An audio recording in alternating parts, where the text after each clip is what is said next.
Emily. So, the issue of financing climate change, adaptation, mitigation, just transition is really quite at the center of the discussion on climate change at this COP28, and has been part of the important priority areas for the African Common Position. Now,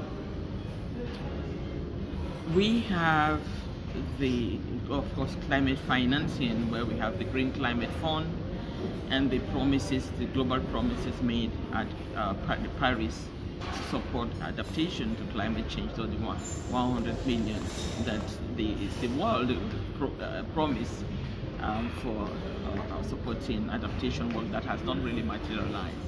In the meantime, a lot is happening in the carbon markets, which in the case of Africa is seen as a voluntary market.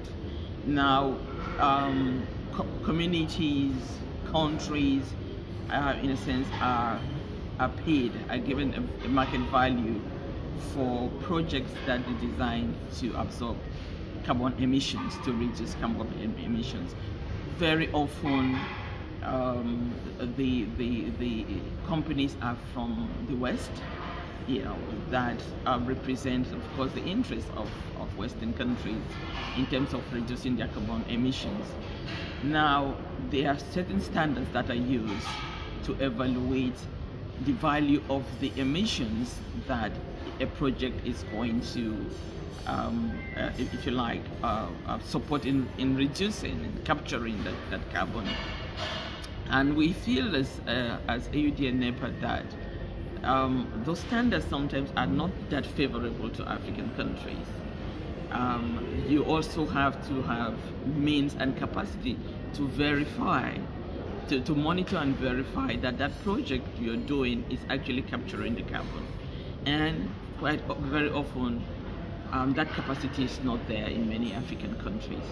So we, as AUDA-NEPAD, undertook an important study to understand the carbon market in Africa, and the findings of that report indicated to us a number of areas that needs to be improved, including, of course, having national legislation, building the capacity of African countries, having national agencies, verification agencies, that instead of depending on people flying from Europe to come and do that verification, we build capacity in the continent to do this.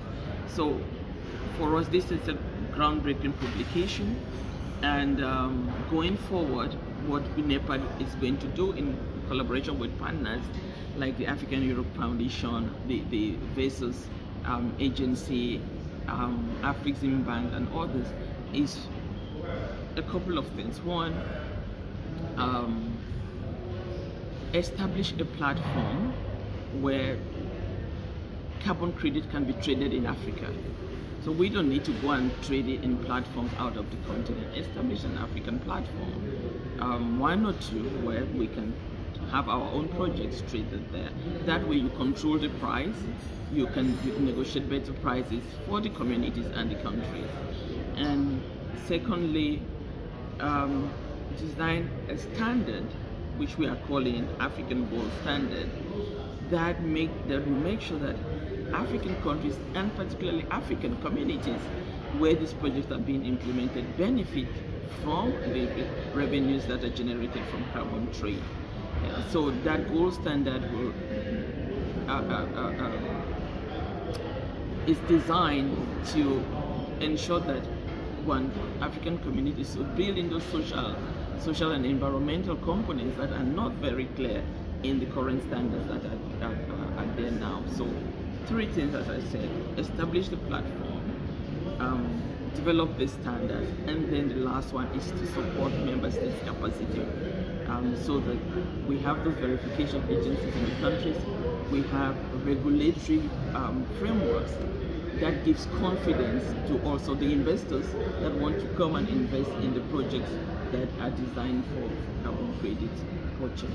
So that's it's a really significant development for the continent and for AUDA taking the lead and working with partners going forward to design it. So 2024, this will be a main focus area of work for African Union Development Agency.